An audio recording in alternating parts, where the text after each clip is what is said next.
So good morning students. ਬੱਚੇ ਆਪਾਂ ਕੱਲ ਸਟਾਰਟ ਕੀਤਾ ਸੀ ਥਰਮੋਡਾਇਨਾਮਿਕਸ ਤੇ ਆਪਾਂ ਕੱਲ ਕੁਝ ਬੇਸਿਕ ਟਰਮੀਨੋਲੋਜੀ ਉਸ ਦੀ ਕਲੀਅਰ ਕੀਤੀ ਸੀ। ਠੀਕ ਹੈ, ਤਾਂ ਅੱਜ ਆਪਾਂ ਇੱਕ ਇੰਪੋਰਟੈਂਟ ਟੌਪਿਕ ਸਟਾਰਟ ਕਰਨ ਚੱਲੇ ਹਾਂ। ਹੁਣ ਤੋਂ ਬਾਅਦ ਆਪਾਂ ਜਿੰਨੇ ਵੀ ਟੌਪਿਕਸ ਕਰਨੇ ਉਹਨਾਂ ਦੇ ਨਾਲ ਨਾਲ ਆਪਾਂ ਨੂੰ ਨਿਊਮੈਰੀਕਲਸ ਵੀ ਆਣਗੇ, ਸੋ ਇਸ ਲਈ ਧਿਆਨ ਨਾਲ ਕਰਿਓ ਬੱਚੇ। ਇਸ ਚੈਪਟਰ ਬਹੁਤ ਈਜ਼ੀ ਹੈ from chemistry point of View। ਠੀਕ ਹੈ, ਬਸ ਸਿਰਫ ਸਾਈਨ ਕਨਵੈਨਸ਼ਨਸ ਨੂੰ ਧਿਆਨ ਨਾਲ ਰੱਖਿਓ। ਠੀਕ ਹੈ ਨਾ, ਜਿੱਦਾਂ ਆਪਾਂ ਨੇ ਕੱਲ ਕੀਤਾ ਸੀ ਕਿ ਆਈਸੋਥਰਮਲ ਪ੍ਰੋਸੈਸ ਹੈ ਤਾਂ delta T will be 0, isobaric process ਹੈ ਤਾਂ delta P will be 0, isochoric process ਹੈ ਤਾਂ delta V will be 0, and ਅਗਰ एडियाबैटिक प्रोसेस है तो Q इज इक्वल टू 0। ठीक है ना, तब बच्चे देखो हुन इंटरनल एनर्जी अपना नेक्स्ट टॉपिक है इंटरनल एनर्जी। ठीक है ना, सो चाहे नाल नाल नोट्स ओपन कर लो पेज नंबर 5 ते। सो हैडिंग दी हुई है देखो इंटरनल एनर्जी। तो देखो बच्चे बेसिकली इंटरनल एनर्जी देखो नेम खुद बोल रहा है कि इंटरनल एनर्जी की हुंदी है, मतलब अपने अंदर दी एनर्जी। तो इंटरनल एनर्जी दे विच बहुत सारियां एनर्जीज शामिल होंदियां, जिद्दां कि electronic, nuclear, rotational, vibrational, mechanical, chemical energy ਜਿਹਨੂੰ ਆਪਾਂ ਬੌਂਡ એનર્ਜੀ ਵੀ ਬੋਲ ਦਿੰਦੇ ਆ, ਫਿਰ ਆਪਣੇ ਕੋਲ ਟਰਾਂਸਲੇਸ਼ਨਲ ਐਂਡ ਸੋ ਔਨ। ਠੀਕ ਹੈ, ਸੋ ਆਪਣੇ ਅੰਦਰ ਦੀਆਂ ਬਹੁਤ ਸਾਰੀਆਂ એનર્ਜੀਜ਼ ਨੂੰ ਟੋਟਲ ਮਿਲਾ ਕੇ ਆਪਣੇ ਕੋਲ ਇੱਕ ਇੰਟਰਨਲ એનર્ਜੀ ਸਿਸਟਮ ਦੀ ਤਿਆਰ ਹੁੰਦੀ ਹੈ। ਠੀਕ ਹੈ ਨਾ, ਤਾਂ ਉਹ ਕਹਿੰਦੇ ਆ ਕਿ ਐਗਜ਼ੈਕਟ ਵੈਲਿਊ, ਬਿਲਕੁਲ clear cut value internal energy ਦੀ ਫਾਈਂਡ ਆਊਟ ਕਰਨੀ it is impossible. The reason being ਕਿ ਇਹ ਸਾਰੀਆਂ એનર્ਜੀਜ਼ ਨੂੰ ਆਪਾਂ ਨੂੰ ਕੈਲਕੂਲੇਟ ਕਰਨਾ ਪੋਸੀਬਲ ਹੀ ਨਹੀਂ ਹੈ ਬੱਚੇ, ਹੈ ਨਾ। ਆਪਾਂ ਸਾਰੀਆਂ એનર્ਜੀਜ਼ ਦੀ ਐਗਜ਼ੈਕਟ ਵੈਲਿਊ ਕਦੇ ਵੀ ਕੈਲਕੂਲੇਟ ਨਹੀਂ ਕਰ ਸਕਦੇ। ਜਦੋਂ ਆਪਾਂ ਇਹਨਾਂ ਦੀ ਐਗਜ਼ੈਕਟ ਵੈਲਿਊ ਕੈਲਕੂਲੇਟ ਨਹੀਂ ਕਰ ਸਕਦੇ ਤਾਂ ਜਿਹੜੀ ਇਹਨਾਂ ਤੋਂ ਸਮ ਹੋ ਕੇ ਟੋਟਲ ਇੰਟਰਨਲ એનર્ਜੀ ਬਣਦੀ ਹੈ, ਆਪਾਂ ਉਸ ਨੂੰ ਕਿਵੇਂ ਕੈਲਕੂਲੇਟ ਕਰਾਂਗੇ। ਠੀਕ ਹੈ ਨਾ ਰਾਜੇ, ਮੇਰੀ ਗੱਲ ਸਮਝ ਆਈ ਕਿ ਨਹੀਂ? ਅਗਰ ਆਪਾਂ ਇਹਨਾਂ ਨੂੰ ਹੀ ਨਹੀਂ ਕੈਲਕੂਲੇਟ ਕਰ ਸਕਦੇ ਤਾਂ how can we calculate the energy ਜੋ ਇਹਨਾਂ ਨੂੰ ਐਡ ਕਰਕੇ ਬਣਦੀ ਹੈ। ठीक है, सो आप इंटरनल एनर्जी फाइंड आउट नहीं करते, आप internal energy change find out करते हैं। ठीक है ना, कि इंटरनल एनर्जी दे विच कितना बदलाव आ रहा है। सो देखो पहला तो इंटरनल एनर्जी का सिंबल या ई या फिर कैपिटल यू। कई बुक्स दे विच कैपिटल ई भी दिता हुंदा है और कई books they which capital you भी दिता हुंदा बच्चे। ठीक है ना, दोनों विचों आप कोई भी सिंबल इंटरनल एनर्जी का यूज कर सकते हैं। ठीक है, सो हुण देखो when a system undergoes a change from एक initial state to final state. ठीक है, सपोज पहला सिस्टम की energy before the reaction E1 सी एंड आफ्टर द रिएक्शन होगी E2, तो दी इंटरनल एनर्जी जिहड़ा चेंज आया delta E that will be equal to E2 minus E1, है ना। मतलब यही आप कहांगे ना कि आप चेंज फाइंड आउट कर सकते हैं रादर दैन एक absolute value. So delta E can be found out. ठीक है ना, मतलब अगर आप इंटरनल एनर्जी की वैल्यू यू लगती होंगी तो U1 U2 तो अपने को आ जाता delta U U2 minus U1। ये मैं यू दे विच तां लिख रहा क्योंकि most of the books they which internal energy नू रिप्रजेंट किया हुंदा इन टर्म्स ऑफ की कहते हैं यू दे नाल। ठीक है ना, तो कैमिस्ट्री दे विच आपां किवें लिख दिंदे हैं इंटरनल एनर्जी ऑफ रिएक्टेंट्स ते internal energy of products. So delta E basically किहदे बराबर हो जाता है EP माइनस ER। ठीक है ना, फाइनल माइनस इनिशियल, यानी कि internal energy of reactants minus internal energy of products ते अपने sorry internal energy of products minus internal energy of reactants, वो अपने को हो जूगी बच्चे change in internal energy. Clear? ठीक है, सो ये अपनी पहली टर्म सी जिहड़ी आपने इंट्रोड्यूस की है internal energy. Sum of the various types of energies जो अपने कोल हुंदियां ने ਤੇ ਆਪਾਂ ਨੇ ਨਾਲ ਇਹ ਵੀ ਕੀਤਾ ਕਿ ਉਹਨਾਂ ਦੀ ਐਬਸੋਲਿਊਟ ਵੈਲਿਊ ਫਾਈਂਡ ਆਊਟ ਕਰਨੀ ਇਜ਼ ਨੀਅਰ ਟੂ ਇੰਪੋਸੀਬਲ। ਤਾਂ ਆਪਾਂ ਇੰਟਰਨਲ એનર્ਜੀ ਦੀ ਵੀ absolute value clearly find out ਨਹੀਂ ਕਰ ਸਕਦੇ। ਤਾਂ ਆਪਾਂ ਫਿਰ ਉਸ ਦੀ ਚੇਂਜ ਇਨ ਇੰਟਰਨਲ એનર્ਜੀ ਫਾਈਂਡ ਆਊਟ ਕਰਦੇ ਹਾਂ। ਇੰਟਰਨਲ એનર્ਜੀ ਆਫ ਪ੍ਰੋਡਕਟਸ ਦੇ ਵਿੱਚੋਂ ਰਿਐਕਟੈਂਟਸ ਦੀ ਇੰਟਰਨਲ એનર્ਜੀ ਮਾਈਨਸ ਕਰਕੇ। ਕਲੀਅਰ? ਡਨ। ਨਾਓ ਹੁਣ ਆਪਾਂ ਜਿਹੜੀ ਨੈਕਸਟ ਟਰਮ ਇੰਟਰੋਡਿਊਸ ਕਰਨੀ ਹੈ, ਸੋ ਦੈਟ ਇਜ਼ ਕਾਲਡ ਇੰਥੈਲਪੀ। ਬੱਚੇ, ਇੰਥੈਲਪੀ is symbolized by H। Clear? Enthalpy is symbolized by H। Done. I hope ਆਪਣੇ ਕੋਲ ਸਮਝ ਆ ਗਈ ਗੱਲ। Enthalpy is symbolized by H। So basically enthalpy ਹੁੰਦੀ ਕੀ ਹੈ? Enthalpy is the sum of internal energy plus ਉਸਦੇ ਉੱਪਰ ਜਿਹੜਾ ਪ੍ਰੈਸ਼ਰ ਵੋਲਿਊਮ ਵਰਕ ਹੋ ਰਿਹਾ, ਠੀਕ ਹੈ ਨਾ, ਪਲੱਸ ਉਸਦੇ ਉੱਪਰ ਜੋ ਪ੍ਰੈਸ਼ਰ ਵੋਲਿਊਮ ਵਰਕ ਹੋ ਰਿਹਾ ਹੈ, ਦੋਨਾਂ ਦੇ ਸਮ ਨੂੰ ਆਪਾਂ ਇੰਥੈਲਪੀ ਬੋਲਦੇ ਹਾਂ। ਹੁਣ ਦੇਖੋ ਬੱਚੇ, ਅਗਰ ਸਪੋਜ਼ ਅਗਰ ਆਪਾਂ ਇੰਟਰਨਲ એનર્ਜੀ ਦੀ ਵੈਲਿਊ ਐਬਸੋਲਿਊਟਲੀ ਫਾਈਂਡ ਆਊਟ ਨਹੀਂ ਕਰ ਸਕਦੇ ਤਾਂ ਨੈਚੁਰਲ ਡੈਲਟਾ H ਵੀ ਆਪਾਂ ਐਬਸੋਲਿਊਟਲੀ ਫਾਈਂਡ ਆਊਟ ਨਹੀਂ ਕਰ ਸਕਦੇ।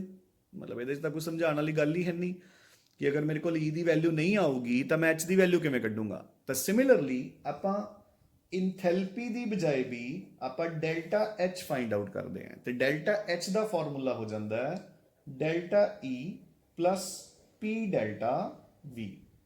So this is my formula for enthalpy change in internal energy plus pressure volume work, ठीक है, plus pressure volume work।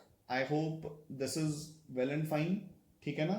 So internal energy plus pressure volume work। ਤਾਂ ਉਸੇ ਤਰੀਕੇ ਨਾਲ ਅਗਰ ਮੇਰੇ ਕੋਲ ਕੋਈ ਰਿਐਕਟੈਂਟ ਹੈ and it gives you products, ਤਾਂ ਅਗਰ reactant the enthalpy is HR ਤੇ products the enthalpy is HP, ਤਾਂ delta H is equal to HP minus HR। I hope this is clear, ਠੀਕ ਹੈ। ਤਾਂ similarly ਹੁਣ ਆਪਣੇ ਕੋਲ delta H ਦੀ ਵੈਲਿਊ ਕੀ ਹੋਗੀ ਬੱਚੇ? delta E plus P delta V, ਯਾਨੀ ਕਿ internal energy change plus the pressure volume work। clear ਹੈ I hope, ਠੀਕ ਹੈ। ਇੰਨੀ ਗੱਲ ਤਾਂ ਆਪਾਂ ਨੂੰ ਸਮਝ ਆਉਂਦੀ ਹੈ ਨਾ ਬੱਚੇ, ਠੀਕ ਹੈ ਨਾ। ਹੁਣ ਦੇਖੋ, ਇੱਕ ਤੁਹਾਨੂੰ ਸਿੰਪਲ ਜਿਹਾ ਫੰਡਾ ਦੱਸਦਾ, ਠੀਕ ਹੈ ਨਾ। ਚਲੋ ਉਸ ਤੇ ਆਪਾਂ ਬਾਅਦ ਚ ਆਉਂਦੇ ਹਾਂ। ਸੋ ਪਹਿਲਾਂ ਆਪਾਂ ਇਸ delta H plus P delta V ਦੀ ਜਗ੍ਹਾ ਤੇ ਇੱਕ ਹੋਰ ਫਾਰਮੂਲਾ ਵੀ ਯੂਜ਼ ਕਰ ਸਕਦੇ ਹਾਂ। ਤਾਂ ਦੇਖੋ ਆਪਾਂ ਨੇ ਕੀ ਲਿਖਿਆ ਸੀ, ਯਾਦ ਹੈ ਨਾ, ਗੈਸੀਅਸ ਸਟੇਟ ਦੇ ਵਿੱਚ PV is equal to nRT, ਠੀਕ ਹੈ। PV is equal to nRT ਸੀਗਾ। ਹੁਣ ਦੇਖੋ, ਇਸ ਤੋਂ ਆਪਾਂ ਨੂੰ ਕਲੀਅਰਲੀ ਪਤਾ ਲੱਗ ਰਿਹਾ ਕਿ ਅਗਰ R ਤਾਂ ਹੁੰਦਾ ਹੀ ਕਨਸਟੈਂਟ ਹੈ, ਅਗਰ ਮੈਂ ਟੈਂਪਰੇਚਰ ਤੇ ਪ੍ਰੈਸ਼ਰ ਕਨਸਟੈਂਟ ਰੱਖ ਦੇਵਾਂ ਤਾਂ volume becomes directly proportional to number of moles. ਤਾਂ volume becomes directly proportional to number of moles. I hope ਇੰਨੀ ਗੱਲ ਤਾਂ ਆਪਾਂ ਨੂੰ ਸਮਝ ਆ ਹੀ ਰਹੀ ਹੈ। ਤਾਂ ਮੈਂ ਕੀ ਕੀਤਾ, ਮੈਂ PV ਦੀ ਜਗ੍ਹਾ ਤੇ ਇੱਥੇ ਜਿਹੜਾ P ਡੈਲਟਾ V ਹੈ, ਇਸ PV ਦੀ ਜਗ੍ਹਾ ਤੇ nRT ਪੁੱਟ ਕਰ ਰਹੇ ਹਾਂ, ਠੀਕ ਹੈ ਨਾ। ਸੋ ਦੇਖੋ ਧਿਆਨ ਨਾਲ ਜ਼ਰਾ। So I am substituting PV by nRT।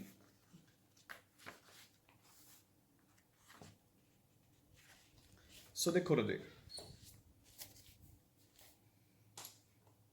ਸੋ ਮੇਰਾ formula was delta H is equal to delta E plus P delta V।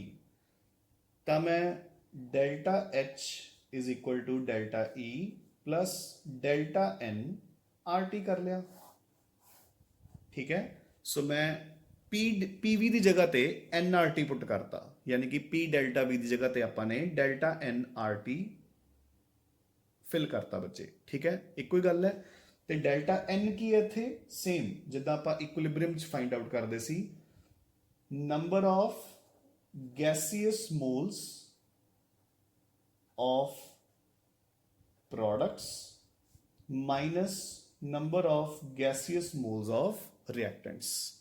ਸੋ ਜਿੰਨੇ ਪ੍ਰੋਡਕਟਸ ਦੇ ਮੋਲਸ ਹੈ ਮਾਈਨਸ ਰਿਐਕਟੈਂਟਸ ਦੇ ਮੋਲਸ। ਲਾਈਕ ਫॉर एग्जांपल ਮੇਰੇ ਕੋਲ ਇੱਕ ਰਿਐਕਸ਼ਨ ਹੈ A moles of A plus B moles of B give you C moles of C plus D moles of D.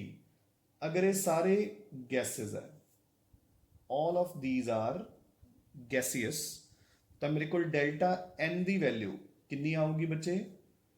C plus D minus A plus B. C plus D minus A plus B. ठीक है राजे? सो ए अपने कोल value आ गई. Clear? So this is delta n. I hope this is well and fine. गल समझ आ रही है बच्चे? ठीक है ना? सो हुन अपने कोल ये दो इक्वेशंस बन गई. एक तो delta H plus sorry delta H is equal to delta E plus P delta V, तो दूसरी बन गई delta H is equal to delta E plus delta N R T. ठीक है? सो ये दो फॉर्मूलाज बन गए मेरे कोल इंथैल्पी चेंज दे. ठीक है? सो हुण तुसीं ध्यान नाल देखो पेज नंबर 7 ते एक क्वेश्चन डिस्कस किया होया बच्चे कि under what conditions delta H will be equal to delta E. ठीक है? तो ये बिल्कुल सिंपल जा फंडा है. इन्हां दोनों स्टेटमेंट्स नूं, इन्हां दोनों चीज़ां नूं बराबर करन लई मैनूं आह वाली जिहड़ी चीज़ है ये जीरो करनी पएगी. ठीक है ना? मेरी गल समझ रहे हो ना? सो मेरे को देखो ये की कंडीशंस है बच्चे, इन्ना तो समझ सकते हो ना कि अगर मैं डेल्टा एच ते डेल्टा ई नूं बराबर करना है तो पी डेल्टा वी ते डेल्टा एन आर टी है ना, दोनों विचों दोनों चीज़ों को मैनूं जीरो करना पऊगा. तो ये कदों कदों जीरो होणगे? देखो पहली condition when the pressure applied is zero. So अगर तो मेरे को प्रेशर मैं अप्लाई भी जीरो किया है तो जो अगर पी जीरो होगा, ठीक है ना, तो पी डेल्टा भी अपने आप ही जीरो हो गया, तो delta H will become equal to delta E. Clear I hope? दूसरी condition when change in volume is zero, जो डेल्टा वी जीरो होगा. सिंपल जा फंडा है बच्चे, चाहे मैं प्रेशर लगावा चाहे ना लगावा, अगर डेल्टा वी जीरो है मतलब वॉल्यूम उन्नी हुई है जिन्नी पहला सी, तो पी डेल्टा वी कितना हो जाएगा? जीरो. ठीक है? तो delta H will again become equal to delta ई.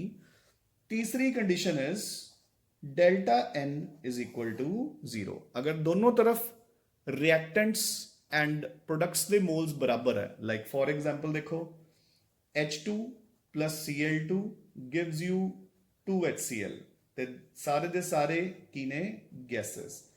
इत्थे डेल्टा एन की वैल्यू कितनी आई? प्रोडक्ट्स वाली साइड ते कितने गैसियस मोल्स है? 2.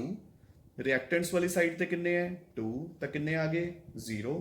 तो जो डेल्टा एन जीरो आ गया तो delta n into R T भी जीरो हो गया. So delta H will again become equal to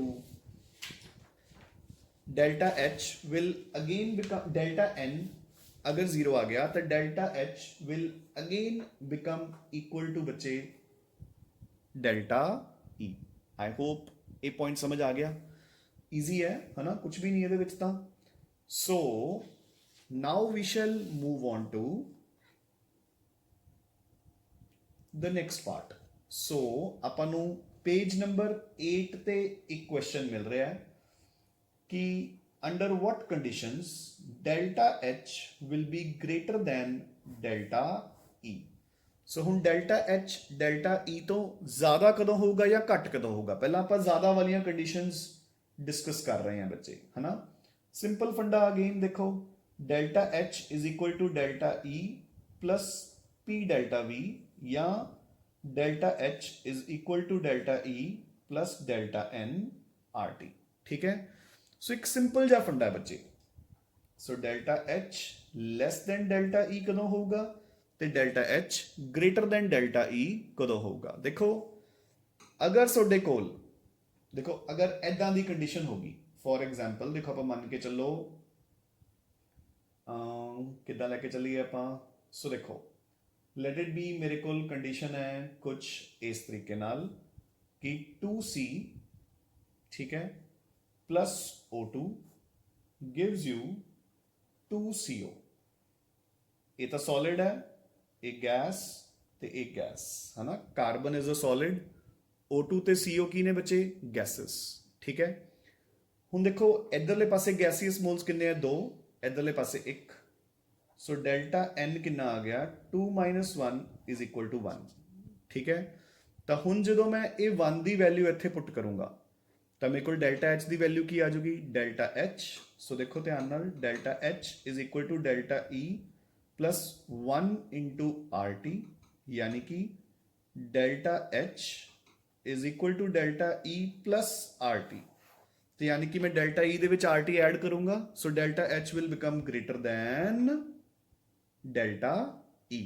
ਠੀਕ ਹੈ, ਹੁਣ ਇਹੀ ਆਪਾਂ ਉਲਟਾ ਲੈ ਕੇ ਚੱਲੋ। ਠੀਕ ਹੈ, ਆਪਾਂ ਇੱਕ ਰਿਐਕਸ਼ਨ ਲੈ ਕੇ ਚੱਲੋ ਜਿੱਥੇ ਆਪਣੇ ਕੋਲ ਗੈਸੀਅਸ ਮੋਲਸ ਪ੍ਰੋਡਕਟਸ ਵਾਲੀ ਸਾਈਡ ਤੇ ਘੱਟ ਹੋਣ। For example 2NO2 will give you N2O4, AB gas ਔਰ AB ਗੈਸ।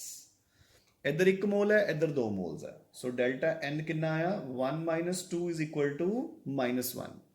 ਸੋ ਹੁਣ ਮੇਰੇ ਕੋਲ ਡੈਲਟਾ H ਕਿੰਨਾ ਆਊਗਾ, delta H will be delta E minus 1 into RT। ਤਾਂ ਮੇਰੇ ਕੋਲ ਆ ਗਿਆ delta H is equal to delta E minus RT। ਸੋ ਹੁਣ ਮਾਈਨਸ ਵੈਲਿਊ ਆ ਗਈ ਬੱਚੇ। ਠੀਕ ਹੈ, ਤਾਂ ਇੱਕ ਸਿੰਪਲ ਜਿਹਾ ਫੰਡਾ ਹੈ ਬੱਚੇ। ਤਾਂ ਇੱਥੇ ਆਪਾਂ ਕੁਝ ਨਾ ਕੁਝ ਐਡ ਕਰ ਰਹੇ ਹਾਂ, so delta H will be greater than delta E। ਇੱਥੇ ਆਪਾਂ ਡੈਲਟਾ E ਚੋਂ ਸਬਟਰੈਕਟ ਕਰ ਰਹੇ ਹਾਂ, so delta H will become less than delta E। I hope this is clear and fine। ठीक है ना। So this completes एक होर टर्म अपनी इंथैल्पी जो आप कल न्यूमेरिकल्स दे विच यूज करांगे बच्चे। ठीक है ना, which will be used in the numericals tomorrow। ठीक है, now we shall move on to another important and ਛੋਟਾ ਜਿਹਾ ਟੌਪਿਕ ਜਿਸਨੂੰ ਆਪਾਂ ਬੋਲਦੇ ਹਾਂ ਬੱਚੇ ਵਰਕ। ਸੋ ਹੁਣ ਧਿਆਨ ਨਾਲ ਆਪਾਂ ਸਾਈਨ ਕਨਵੈਨਸ਼ਨਸ ਕੈਮਿਸਟਰੀ ਦੇ ਵਿੱਚ ਉਲਟੀਆਂ ਕਰਾਂਗੇ। ਠੀਕ ਹੈ ਨਾ, ਤੁਸੀਂ ਫਿਜ਼ਿਕਸ ਦੇ ਵਿੱਚ ਦੇਖੋ ਲਿਖਦੇ ਹੋ W is equal to Fs cos θ, ਇੱਦਾਂ ਦੇ ਕੁਝ ਲਿਖਦੇ ਹੁੰਦੇ ਨਾ। ਠੀਕ ਹੈ, F dot S ਯਾਨੀ ਕਿ F into S cos θ। ਆਪਾਂ ਕੈਮਿਸਟਰੀ ਦੇ ਵਿੱਚ ਲਿਖਦੇ ਹਾਂ W is equal to minus F into delta X। Delta X ਉਹੀ ਹੈ ਡਿਸਪਲੇਸਮੈਂਟ, ਹੈ ਨਾ, ਬਟ ਯੈਸ ਆਪਾਂ ਨੈਗੇਟਿਵ ਸਿੰਬਲ ਲੈ ਕੇ ਚੱਲਦੇ ਹਾਂ। ਕਿਉਂ? ਕਿਉਂਕਿ ਕੈਮਿਸਟਰੀ ਦੇ ਵਿੱਚ ਆਪਾਂ ਵਰਕ ਨੂੰ ਕਿਵੇਂ ਡਿਫਾਈਨ ਕਰਦੇ ਹਾਂ ਕਿ it is a result of action against the opposing force. It is the action against, it is a result of, work is a result of action against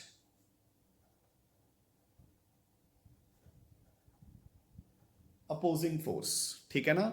ਤਾਂ ਦੇਖੋ ਬੱਚੇ, ਅਗਰ ਮੈਂ ਕਿਸੇ ਚੀਜ਼ ਨੂੰ ਇੱਧਰ ਨੂੰ ਪੁਸ਼ ਕਰ ਰਿਹਾ ਤਾਂ ਫ੍ਰਿਕਸ਼ਨ ਕਿੱਧਰ ਨੂੰ ਲੱਗ ਰਹੀ ਹੁੰਦੀ ਹੈ, ਇੱਧਰਲੀ ਸਾਈਡ ਤੇ। ਠੀਕ ਹੈ ਨਾ, ਤਾਂ ਇਸ ਕਰਕੇ ਆਪਾਂ ਕਹਿੰਦੇ ਹਾਂ ਕਿ ਜਦੋਂ ਵਰਕ ਆਪੋਜ਼ਿਟ ਡਾਇਰੈਕਸ਼ਨ 'ਚ ਹੋ ਰਿਹਾ ਹੈ ਤਾਂ ਆਪਾਂ ਉਹਦਾ ਫਾਰਮੂਲਾ ਦੇ ਅੱਗੇ ਨੈਗੇਟਿਵ ਸਿੰਬਲ ਲਗਾ ਦਿੰਦੇ ਹਾਂ, ਯਾਨੀ ਕਿ -F into ਡੈਲਟਾ X। ਠੀਕ ਹੈ, ਤਾਂ ਹੁਣ ਦੇਖੋ ਬੱਚੇ, ਸੋ ਇਸ ਦੇ ਵਿੱਚ ਕੁਝ ਕੇਸਿਸ ਡਿਸਕਸ ਕੀਤੇ ਹੋਏ ਹੈ। ਕੇਸ 1, ਅਗਰ ਮੈਂ ਫੋਰਸ ਹੀ ਨਾ ਕੋਈ ਲਗਾਈ ਤਾਂ ਕੋਈ ਵਰਕ ਵੀ ਨਹੀਂ ਹੋਊਗਾ, ਤਾਂ ਵਰਕ 0 ਹੋਊਗਾ। ਠੀਕ ਹੈ, ਦੂਸਰਾ, ਇਹ ਤੁਸੀਂ ਫਿਜ਼ਿਕਸ ਵਿੱਚ ਪੜ੍ਹ ਹੀ ਚੁੱਕੇ ਹੋ ਸਾਰਾ ਕੁਝ। ਅਗਰ ਮੈਂ ਫੋਰਸ ਲਗਾ ਰਿਹਾ ਬਟ ਚੀਜ਼ मूव नहीं कर रही, यानी कि मेरी डिस्प्लेसमेंट 0 है, मोशन कोई नहीं हैगा, तामी वर्क की होगा 0। ठीक है ना, मतलब डिस्प्लेसमेंट होनी जरूरी है बच्चे। क्लियर, डन के नहीं? ठीक है, नाउ इन केमिस्ट्री ਆਪਾਂ ਇਹ ਵੀ ਕਹਿੰਦੇ हैं केस 3, मतलब केस वाली तक गल नहीं है, जस्ट एक फॉर्मूला है W is equal to -P delta V। ठीक है ना, W is equal to -P delta V। ठीक है, ਹੁਣ ਬੱਚੇ ਧਿਆਨ ਨਾਲ ਸੁਣੋ, ਜਿਹੜੀ ਇੱਕ ਚੀਜ਼ ਸੁਣਨ ਵਾਲੀ ਹੈ ਆਪਾਂ ਕੋਰਿਲੇਟ ਕਰਨਾ ਹੈ। ਠੀਕ ਹੈ ਨਾ, ਇਸ ਨੈਗੇਟਿਵ ਸਾਈਨ ਦੇ ਨਾਲ। ਠੀਕ ਹੈ, ਜ਼ਰਾ ਗੌਰ ਨਾਲ ਸੁਣੋ। ਆ ਚੀਜ਼ ਚਾਹੇ ਇੱਕ ਫੁੱਟ ਨੋਟ ਦੇ ਉੱਤੇ ਬਣਾ ਕੇ ਲਿਖ ਲਓ ਕਾਲਮ ਦੇ ਵਿੱਚ ਕਿ work done on the system is positive, the work done by the system is negative. On the system is positive, by the system is negative. ਕਿਉਂ ਬੱਚੇ? ਇੱਧਰ ਦੇਖੋ, ਹੁਣ ਧਿਆਨ ਨਾਲ ਜ਼ਰਾ ਗੌਰ ਨਾਲ ਸੁਣੋ, ਆਪਾਂ ਇਹਨੂੰ ਕਿਉਂ ਕੋਰਿਲੇਟ ਕਰ ਰਹੇ ਹਾਂ। ਦੇਖੋ ਹੁਣ ਆਪਣਾ ਪਹਿਲਾ ਫਾਰਮੂਲਾ ਸੀ ਕਿ delta H is equal to delta E plus P delta V। ਠੀਕ ਹੈ, ਤਾਂ ਸਪੋਜ਼ ਹੁਣ ਦੇਖੋ ਬੱਚੇ ਧਿਆਨ ਨਾਲ ਗੌਰ ਨਾਲ ਸੁਣੋ, ਤਾਂ ਸਪੋਜ਼ ਮੇਰੇ ਕੋਲ ਇੱਕ ਸਿਸਟਮ ਹੈ ਜਿਸ ਦੀ ਇੰਟਰਨਲ એનર્ਜੀ ਹੈਗੀ ਹੈ, ਲੈਟ ਇਟ ਬੀ 100 ਜੂਲਸ, ਚਾਹੇ ਚੇਂਜ ਇਨ ਇੰਟਰਨਲ એનર્ਜੀ ਲਗਾ ਲਓ। ਮੈਂ ਉਸ ਦੇ ਉੱਪਰ ਵਰਕ ਕਰਤਾ 50 ਜੂਲਸ। ਠੀਕ ਹੈ, ਤਾਂ ਹੁਣ ਉਸ ਦੀ ਟੋਟਲ એનર્ਜੀ, ਟੋਟਲ ਇੰਥੈਲਪੀ ਕਿੰਨੀ ਹੋਗੀ? 150 ਜੂਲਸ। ਕਲੀਅਰ? ਉਲਟਾ, ਅਗਰ ਸਿਸਟਮ ਦੀ એનર્ਜੀ ਹੈਗੀ ਹੈ 100 ਜੂਲਸ, ਮੈਂ ਉਸ ਤੋਂ ਕੰਮ ਲੈ ਲਿਆ 50 ਜੂਲਸ, ਯਾਨੀ ਕਿ work done by the system. ਠੀਕ ਹੈ, ਤਾਂ ਉਹਦੀ ਟੋਟਲ એનર્ਜੀ ਹੁਣ ਰਹੇਗੀ ਮੇਰੇ ਕੋਲੇ 50 ਜੂਲ। ਇਹਦਾ ਮਤਲਬ ਕੀ ਹੈ ਕਿ work done on the system is positive. ਦੇਖੋ ਟੋਟਲ ਐਡ ਹੋ ਗਿਆ, 100 ਪਲੱਸ 50 ਇਜ਼ ਇਕੁਅਲ ਟੂ 150। ਠੀਕ ਹੈ, ਕਿਉਂਕਿ ਆ ਐਡ ਹੋ ਗਿਆ। ਹੁਣ work done by the system is ਕੀ ਹੈ ਬੱਚੇ? ਨੈਗੇਟਿਵ, ਤਾਂ ਇਹ ਮਾਈਨਸ ਹੋ ਗਿਆ, ਤਾਂ ਟੋਟਲ ਇੰਥੈਲਪੀ ਡਿਕਰੀਜ਼ ਹੋ ਗਈ। ਠੀਕ ਹੈ, ਹੁਣ ਇਹ ਕਿਉਂ ਹੈ? ਇਹ ਚੀਜ਼ ਆਪਾਂ ਐਕਸਪਲੇਨ ਕਰਦੇ ਹਾਂ ਵਿਦ ਦਿਸ ਫਾਰਮੂਲਾ ਕਿ W is equal to minus P delta V। ਦੇਖੋ ਹੁਣ ਧਿਆਨ ਨਾਲ ਸੁਣੋ, ਜਦੋਂ ਸਿਸਟਮ ਦੇ ਉੱਪਰ ਕੰਮ ਹੋਊਗਾ, ਹਨਾ, ਸਿਸਟਮ ਦੇ ਉੱਪਰ ਕੰਮ ਹੋ ਰਿਹਾ ਤਾਂ ਸਿਸਟਮ ਦੀ ਵੋਲਿਊਮ ਸੁੱਕੜ ਜੂਗੀ। ਮੇਰੀ ਗੱਲ ਸਮਝਦੇ ਨਾ? ਦੇਖੋ ਆ ਧਿਆਨ ਨਾਲ ਦੇਖੋ ਮੇਰੇ ਹੈਂਡ ਵੱਲ, ਜਦੋਂ ਮੈਂ ਕਿਸੇ ਸਿਸਟਮ ਦੇ ਉੱਪਰ ਕੰਮ ਕਰੂੰਗਾ ਤਾਂ ਮੈਂ ਉਸ ਨੂੰ એનર્ਜੀ ਦੇਵਾਂਗਾ ਐਂਡ ਉਸ ਦੀ ਵੋਲਿਊਮ ਵਿਲ ਡਿਕਰੀਜ਼। ਅਗਰ ਇਹੀ ਸਿਸਟਮ ਕੰਮ ਕਰ ਰਿਹਾ ਹੈ ਅਗੇਂਸਟ ਐਕਸਟਰਨਲ ਫੋਰਸਿਸ ਤੇ ਸਿਸਟਮ ਐਕਸਪੈਂਡ ਹੋ ਰਿਹਾ ਹੈ ਤਾਂ ਉਸ ਦੀ ਵੋਲਿਊਮ ਵਿਲ ਇਨਕਰੀਜ਼। ਹੁਣ ਮੈਂ ਅਗਰ ਸਿਸਟਮ ਦੇ ਉੱਪਰ ਪ੍ਰੈਸ਼ਰ ਲਗਾ ਰਿਹਾ ਹਾਂ ਤਾਂ ਇਟਸ ਵੋਲਿਊਮ ਵਿਲ ਡਿਕਰੀਜ਼। ਤਾਂ ਦੇਖੋ ਬੱਚੇ, ਅਗਰ ਵੋਲਿਊਮ ਵਿਲ ਡਿਕਰੀਜ਼ ਤਾਂ ਡੈਲਟਾ V ਕੀ ਹੁੰਦਾ? V2 minus V1। ਅਗਰ ਵੋਲਿਊਮ ਡਿਕਰੀਜ਼ ਕਰੋਗੀ ਤਾਂ V2 ਕੀ ਹੋਊਗਾ? ਘੱਟ, ਤੇ V1 ਕੀ ਹੋਊਗਾ? ਜ਼ਿਆਦਾ। ਦੇਖੋ ਨਾ, ਵੋਲਿਊਮ ਘਟ ਰਹੀ ਹੈ ਤਾਂ delta V will come out to be negative. ਅਗਰ ਡੈਲਟਾ V ਨੈਗੇਟਿਵ ਆਊਗੀ ਤਾਂ ਨੈਗੇਟਿਵ ਇੰਟੂ ਨੈਗੇਟਿਵ ਕੀ ਹੋ ਜਾਊਗਾ? Positive. So work done on the system is positive. ਗੱਲ ਸਮਝ ਆਈ ਕਿ ਨਹੀਂ? ਦੇਖੋ ਬੱਚੇ, ਆਪਣਾ formula is minus P delta V। ਆਪਾਂ ਉਹਦੇ ਉੱਪਰ ਕੰਮ ਕੀਤਾ, ਉਹਦੀ ਵੋਲਿਊਮ ਘਟ ਗਈ। ਅਗਰ ਵੋਲਿਊਮ ਘਟ ਗਈ ਤਾਂ ਡੈਲਟਾ V ਨੈਗੇਟਿਵ ਆ ਗਈ, ਨੈਗੇਟਿਵ ਇੰਟੂ ਨੈਗੇਟਿਵ ਕੀ ਹੋ ਗਿਆ? Positive. So work done on the system is negative, sorry positive. ਹੁਣ ਉਲਟਾ, ਅਗਰ ਸਿਸਟਮ ਕੰਮ ਕਰ ਰਿਹਾ ਤਾਂ ਉਹ ਐਕਸਪੈਂਡ ਹੋ ਰਿਹਾ ਹੈ। ਅਗਰ ਉਹ ਐਕਸਪੈਂਡ ਹੋ ਰਿਹਾ ਹੈ ਤਾਂ of course V2 is greater then V1, यानी कि V2 minus V1 is positive. अगर डेल्टा V यानी कि डेल्टा V इज पॉजिटिव और अगर डेल्टा V इज पॉजिटिव तो इत्थे अगर तुसी पॉजिटिव वैल्यू पुट करोगे तो positive and negative will be negative, यानी कि work done by the system is negative बच्चे। ठीक है ना? सो ध्यान नाल करना है कि work done on the system by the surroundings is positive, जबकि work done by the system on the surroundings is negative. बच्चे ये ना तुसी नोट्स विच भी करैक्ट कर लो, पेज नंबर 9 ते ਜਿਹੜੇ केस 4 एंड केस 5 है वो इस चीज़ ਨਾਲ रिलेटेड है, तो केस 4 तक करैक्ट लिखा हुआ है। ठीक है ना? देखो बिल्कुल एंड ते लास्ट लाइन की लिखी है, so work done on the system by the surroundings is positive. So this is very much correct. Case 5 ਦੇ ਵਿੱਚ ਜਿਹੜੀ ਲਾਸਟ ਲਾਈਨ ਲਿਖੀ ਹੈ, so work done same line और रिपीट होगी, तनु करेक्ट कर लो। So work done by the system on the surroundings is negative. So work done by the system on the surroundings is negative. Clear? So this is about work done बच्चे। ठीक है ना? सो this is about the work done. Clear? Now so ਹੁਣ ਆਪਾਂ ਇੱਕ ਹੋਰ quantity introduce ਕਰਨ ਜਾ ਰਹੇ ਹਾਂ, ਦੈਟ ਇਜ਼ ਹੀਟ, ਜਿਸ ਨੂੰ ਆਪਾਂ ਰਿਪਰੈਜ਼ੈਂਟ ਕਰਦੇ ਹਾਂ ਬਾਏ Q। ਠੀਕ ਹੈ? ਡਨ? ਕਲੀਅਰ? ਹੁਣ ਦੇਖੋ, ਸੋ ਆਪਣੇ ਕੋਲ ਆ ਇੱਕ ਸਿਸਟਮ ਹੈ ਜਿਸ ਦੀ ਇੰਟਰਨਲ એનર્ਜੀ ਸੀ E, ਆਪਾਂ ਵੈਸੇ ਹੀ ਮੰਨ ਲਿਆ, ਠੀਕ ਹੈ। ਮੈਂ ਅਗਰ ਇਸ ਨੂੰ, ਸੋ ਪਹਿਲਾਂ ਸੀਗੀ E1, ਮੈਂ ਅਗਰ ਇਸ ਨੂੰ Q ਹੀਟ ਦੇਤੀ ਤਾਂ E2 ਕਿੰਨਾ ਹੋ ਗਿਆ, E1 plus Q। I hope this is easy। ਉਲਟਾ ਅਗਰ ਮੈਂ ਇਹਦੀ એનર્ਜੀ, ਇੰਟਰਨਲ એનર્ਜੀ ਸੀਗੀ ਪਹਿਲਾਂ E1 ਤੇ ਮੈਂ ਇਸ ਤੋਂ Q ਹੀਟ ਲੈ ਲਈ ਤਾਂ E2 ਕਿੰਨਾ ਹੋ ਗਿਆ, E1 minus Q। ਕਲੀਅਰ, ਠੀਕ ਹੈ। So basically E2 minus E1 ਪਹਿਲੇ ਕੇਸ 'ਚ ਕਿੰਨਾ ਹੋਇਆ, ਪਲੱਸ Q, ਜੇ ਮੈਂ E1 ਨੂੰ ਇੱਧਰ ਲੈ ਜਾ, ਤੇ ਦੂਜੇ ਕੇਸ 'ਚ ਕੀ ਹੋਇਆ, E2 minus E1 is equal to minus Q, ਠੀਕ ਹੈ ਨਾ। ਉਹ ਤਾਂ ਇੱਕ ਸਿੰਪਲ ਜੀ ਗੱਲ ਹੈ ਕਿ ਅਗਰ ਮੈਂ ਹੀਟ ਦੇਵਾਂਗਾ ਤਾਂ એનર્ਜੀ ਵੱਧ ਜੂਗੀ, ਅਗਰ ਮੈਂ ਉਸ ਚੋਂ ਹੀਟ ਜਾਂ એનર્ਜੀ ਲੈ ਲੂੰਗਾ ਤਾਂ એનર્ਜੀ ਡਿਕਰੀਜ਼ ਕਰ ਜੂਗੀ, ਠੀਕ ਹੈ। ਸੋ ਹੀਟ ਸਪਲਾਈਡ ਟੂ ਦ ਸਿਸਟਮ, ਠੀਕ ਹੈ, ਅਗਰ ਸਪਲਾਈਡ ਟੂ ਦ ਸਿਸਟਮ ਹੈ ਤਾਂ ਆਪਾਂ ਲਿਖਾਂਗੇ E2 minus E1 is equal to positive Q। ਅਗਰ ਬਾय ਦ ਸਿਸਟਮ ਹੈ, ਬਾਹਰ ਨਿਕਲ ਰਹੀ ਹੈ, ਤਾਂ E2 minus E1 is equal to minus Q, ਠੀਕ ਹੈ। ਆਪਾਂ ਐਂ ਵੀ ਲਿਖ ਸਕਦੇ ਹਾਂ ਕਿ delta E is equal to plus Q ਤੇ delta E is equal to minus Q। ਇਹਦਾ ਮਤਲਬ ਕੀ ਹੈ ਕਿ ਇੰਟਰਨਲ એનર્ਜੀ ਦੇ ਵਿੱਚ ਕਿੰਨਾ ਬਦਲਾਅ ਆਏਗਾ, ਜਿੰਨੀ ਮੈਂ ਉਸ ਨੂੰ ਹੀਟ ਦੇਤੀ ਜਾਂ ਜਿੰਨੀ ਮੈਂ ਉਸ ਤੋਂ ਹੀਟ ਲੈ ਲਈ। ਗੱਲ ਸਮਝ ਆਈ ਕਿ ਨਹੀਂ, ਠੀਕ ਹੈ ਨਾ।